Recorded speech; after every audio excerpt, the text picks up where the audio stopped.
नमस्कार, सुस्वागतम, वेलकम, अभिनंदन। मैं हूं डॉक्टर वाई राखी। आप लोगों का स्वागत अभिनंदन करती हूं। दुनिया में जीना है तो काम करो प्यारे, हाथ जोड़ सबको सलाम करो प्यारे, नहीं तो ये दुनिया जीने नहीं देगी, खाने नहीं देगी, पीने नहीं देगी। कैसे हैं आप लोग? आप लोगों का स्वागत अभिनंदन करती हूँ। मेरा नतमस्तक प्रणाम आपको। खुश रहें, मस्त रहें, बिंदास रहें, दिल्ली रहें या गाजियाबाद रहें। हाँ जी, शुक्रवार के व्रत कैसे चल रहे हैं पहले ये बताओ? बढ़िया, मस्त, बिंदास। तो किसी ने कहा अब ये क्या बात हुई राखी जी, किसी के लिए तो इतना फायदा कर दिया आपने। वैसे परिवार बोलती हैं कि शुक्रवार के व्रत को हम नहीं रख सकते, ये व्रत वगैरह। तो भाई हमें तो कोई ऐसा भोग बता दो जिससे लक्ष्मी जी खुश हो जाए। वैसे लक्ष्मी पता है कैसे खुश होती है? पैसा खर्च करने से। जो लोग कंजूस होते हैं ना, उनके पास कभी धन रुकता नहीं है, ना आता, ना टिकता, ना रहता, ना वो आनंद ले पाते। अरे दिल खोल के पैसा खर्च करो। जो है वो आज यही बस एक पल है, कल किसने देखा, कल हो ना हो, पर मैं तो हूं ना।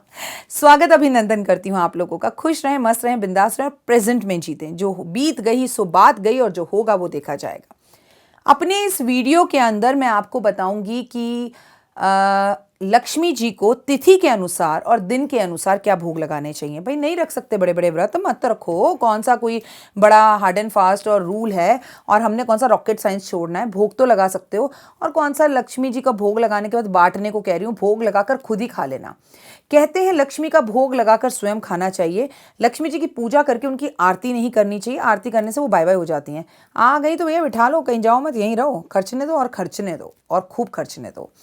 आप अगर किसी भी कोर्ट कचहरी या किसी भी तकलीफ वाली चीज़ से गुजर रहे हैं तो ये जादुई टाइगर का चक्कू, मैंने ये वीडियो डाली थी। अगर ये टाइगर चक्कू आपने अभी तक नहीं देखा, नहीं मंगाया, तो ये टाइगर चक्कू आपको आपके नज़र दोष से, कोर्ट कचहरी के केसों से, लड़ाई झगड़े से, तकलीफ से, हारी से, बीमारी से, नज़र से और ऊपरी हवाओं से बचाता है। तो इस टाइगर चक्कू का ऑर्डर दीजिए और इस टाइगर चक्कू को पूजित, प्राण प्रतिष्ठित, अभिमंत्रित करके अपने पास ज़रूर रखिए। ये आपको कष्टों और तकलीफ़ों से बचाता है। जैसे किसी को संतान नहीं हो रही तो उसे भी अपने तकिए के नीचे इस चक्कू को अवश्य ही रखना चाहिए, मनोकामना कर कर कि मेरी संतान प्राप्ति में जो भी बाधाएं हैं वो टाइगर चक्कू की कृपा से सब दूर हो जाए। सुलेमानी चक्कू भी है इसमें। ये 2 चक्कू हैं और दोनों को जोड़े से रखेंगे तो रिजल्ट्स बहुत अच्छे होंगे। संडे वाले दिन लक्ष्मी जी को आपको दूध का भोग लगाना चाहिए। लेकिन एक बात आपको बता दूं, मैं आपको जो भी चीज़ बता रही हूँ ना भोग में, उस भोग का पता है क्या करें? आप अपने घर में एक बड़ा सा क्रिस्टल का श्री यंत्र रखें। नहीं है तो आप मुझे बताइए, मैं पूजित, प्राण प्रतिष्ठित, अभिमंत्रित करके आपको भेजूंगी। श्री यंत्र रखें घर के अंदर, और जो भी भोग होता है ना लक्ष्मी जी का, आओ भोग लगाओ मेरे मोहन, मिलने के बेर, सुदामा के तंदुल, रुज रुज भोग लगाओ मेरे मोहन, दुर्योधन का मेवा त्यागो, साग विदुर घर आयो मेरे मोहन, नरसी भगत की हुंडी तारी, शाम शाम आ जाओ प्रभु जी, ऐसा भोग लगाओ मेरे प्रभु जी, सब अमृत हो जाए मेरे प्रभु जी, जो कोई इस भोग को खाए वो तेरा हो जाए मेरे भगवान, आप ही की वस्तु आप ही के आगे कर कृपा अपनाओ मेरे मोहन, आओ भोग को खाओ मेरे मोहन। ऐसे भोग लगाया जाता है हमारे यहाँ। आंखें बंद करते हैं, कहते हैं ये विश्वास पात्र है, भगवान आते हैं, भोग लगाते हैं, खा के चल जाते हैं। लेकिन लक्ष्मी जी में ऐसा भोग नहीं लगाया जाता। इसी भोग को गाने का एक और तरीका है। आओ मोहना भोग लगाओ मोहना, ये इतना खूबसूरत गाना है जिसे लोगों ने पंजाबी तरीके से कई तरीके से गाया। असा भी तेरे दर ते अलख जगाई है, आ जाओ भगवान देर क्यों लाई है, असा भी तेरे दर ते अलख जगाई है, मिलनी दे बेर सुदामा दे तंदुल, रुज रुज भोग लगाओ देर क्यों लाई है, असा भी तेरे दर ते अलख जगाई है। कहने का मतलब ये भोग गाने के अलग अलग तरीके हैं। लेकिन लक्ष्मी जी को ना ऐसे भोग नहीं लगता है आओ और बैठो, वो तो अपने मोहना को भोग लगा दिया।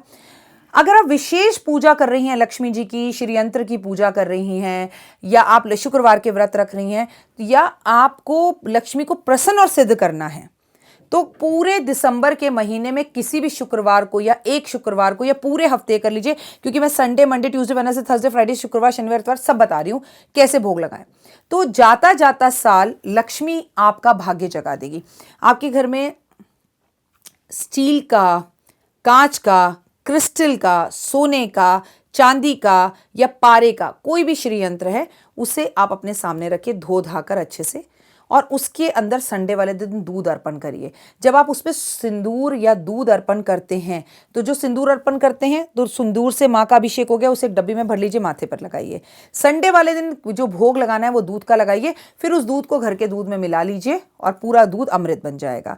सोमवार वाले दिन अगर आप दूध का भोग लगा, भगवान को भोग लगा रहे हो, तो खीर का जो है ना बनाकर उसमें केसर मिलाकर, और फिर वो खीर श्री यंत्र पर ठंडी कर कर, हाँ माँ है, माँ को बहुत ज़्यादा गरम गरम खीर मत भोग भोग लगा दीजिएगा, मुझे भी पाप चढ़ेगा। श्री यंत्र को केले का पेस्ट बनाकर, पूरे श्री यंत्र को उसमें गुड़ मिलाकर आप मंगलवार वाले दिन केले और गुड़ का भोग लगाएं, इससे लक्ष्मी बेहद प्रसन्न होती है। बुधवार को मक्खन और मिश्री से पूरे श्री यंत्र को ढक दें, फिर शाम को वो श्री यंत्र पे से मक्खन मिश्री हटा ले और इकट्ठा कर बच्चों को खिलाएं, खुद खा ले। गुरुवार को मिश्री में केसर मिलाकर श्री यंत्र के अंदर पूरी तरह से उसे डुबो दें, छुपा दें और फिर वो मिश्री और केसर पूरी सर्दी में दूध में डालकर खा लें। शुक्रवार वाले दिन माँ को पेड़े का भोग लगाएं, पूरे पेड़े से माँ को ढक दीजिए और वो पेड़ा परिवार पूरा प्रसाद के रूप में खा ले। शनिवार को गाय के दूध का घी पूरे श्री यंत्र को ढक दीजिए, फिर उसे कटोरी में निकाल लीजिए, ब्रेड में लगाकर, रोटी में लगाकर, सब्जी में खा लीजिए। इस तरह से श्री यंत्र के ऊपर वो भोग चढ़ाया जाए तो माँ खुश होती है। कोई स्त्री ऐसी है जिसके पति की तबीयत बहुत खराब है और डॉक्टरों ने जवाब दे दिया कि वो नहीं बचेंगे, तो आपको क्या करना चाहिए? आपको श्री यंत्र पर सिंदूर चढ़ा देना चाहिए, आधा किलो 1 किलो जो भी है, पूरा ढककर रात भर रखें, सुबह उसे निकाल लें, श्री यंत्र को धोकर वापस मंदिर में रख दें और उस यंत्र पे से जो सिंदूर उतारा है उसे अपने पति से लगातार अपनी मांग में भरवाएं और पति के माथे पर भी लगाएं, इससे पति की उम्र लंबी होगी। पूर्णमासी वाले दिन माँ को आपको जिस चीज का भोग लगाना है वो है सफेद मिठाई या पतासे का। श्री यंत्र पर सफेद मिठाई, चाहे आप खोया की मिठाई घर में बना लें या पतासे से श्री यंत्र को पूरा ढक दें और ढकने के बाद वो मिठाई आप भगवान को भोग लगाएं, उसे खाएं, उससे आपका जीवन सफल होगा। चतुर्थी वाले दिन चीनी से माँ का अभिषेक करें, यानी कि भोग लगाएं। चतुर्थी वाले दिन श्री यंत्र पे पूरा चीनी ढक दें, फिर उसको अगले दिन निकाल लें, उसे चाय वगैरह में घर में इस्तेमाल करें।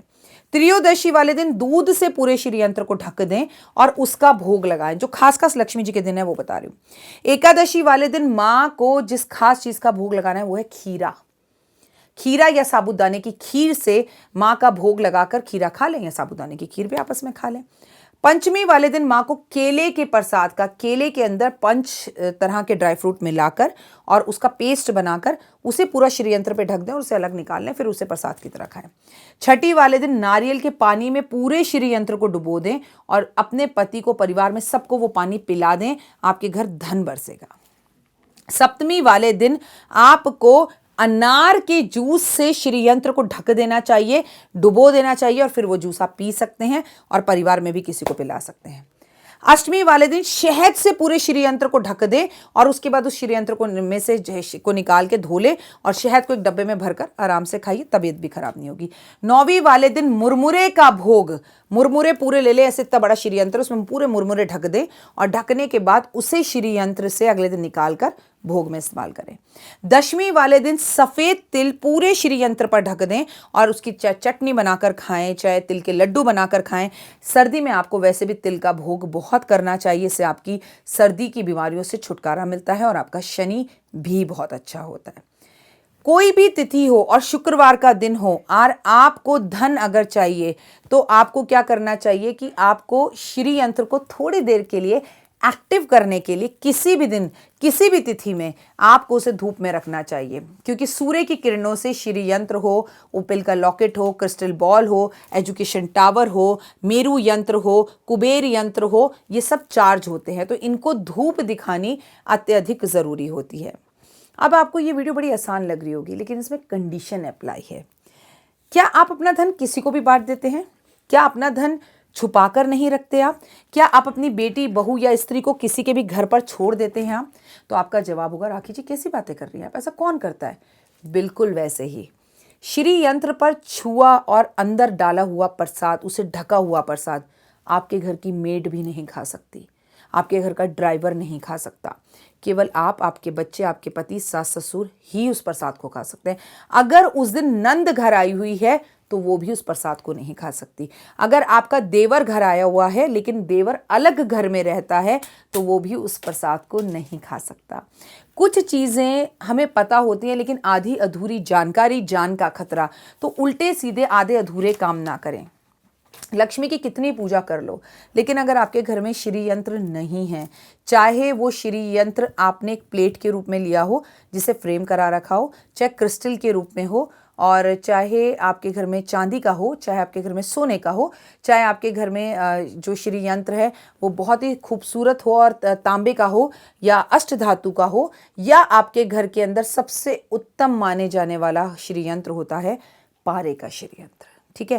लेकिन पारे में दूध बहुत देर तक नहीं रखते हैं, तो बस थोड़ी देर रखिए, 5-10 मिनट, और उसे निकाल लीजिए। खीर भी 5-10 मिनट, क्योंकि वो विषैला हो जाएगा, उसे खाना हानिकारक हो सकता है। इसलिए कोई भी काम ऐसा ना करें जो गलत हो। इसीलिए वीडियो को टिल एंड तक देखना ज़रूरी होता है। उम्मीद करती हूँ मेरी ये कोशिश, ये वीडियो आपको पसंद आई होगी। लक्ष्मी जी से जुड़ी महान, अच्छी, प्यारी और कहानियाँ ऐसी जिससे लक्ष्मी जी आपके घर में कैसे वास करें, ये देखना चाहते हो तो 5 मिनट स्टोरीज़ पर जाइए। सुबह 7 बजे से पहले मुझे इंस्टा पर फॉलो करें, जहाँ मैं 7, पौने 7 से पहले एक वीडियो डालती हूँ रील्स पे, उसे ज़रूर देखें। वो वीडियो पर डे के उपाय होते हैं। उम्मीद करती हूँ आपको मेरी वीडियोज़ पसंद आ रही होंगी। मुझे फेसबुक पेज पर भी सब्सक्राइब कीजिए, फॉलो कीजिए, लाइक कीजिए और शेयर कीजिए। अपना आशीर्वाद बनाए रखिएगा। जय माता दी। जीवन में है समस्या, नहीं मिल रहा तकलीफों से छुटकारा, नहीं मिल रही मनचाही नौकरी, टूट गया है विश्वास, सांस से आपकी बिल्कुल नहीं बनती और खत्म हो गई है आस, भगवान से आपका विश्वास उठ चुका है। टैरो के 78 कार्ड खोलेंगे भविष्य का राज। सरकारी नौकरी से हैं आप कोसों दूर। कुंडली जगाएगी कुंडली जागरण, कुंडली बताएगी आपका भविष्य। ऊपर से ये जादुई हवाएं, ऊपरी हवाएं, जादू टोना तंत्र विद्याएं, पति पत्नी और वो। करना होगा खुद पर विश्वास। दीजिए मुझे भी एक मौका, अपनी कुंडली दिखाइए, टैरो कराइए, लेकिन अपनी जिंदगी को जल्द बदलवाइए। मैं हूं डॉक्टर वाई राखी। आप मुझसे बात कीजिए, फ़ोन कीजिए, अपॉइंटमेंट लीजिए। आपकी ज़िंदगी के अंदर आएगा ज़बरदस्त बदलाव।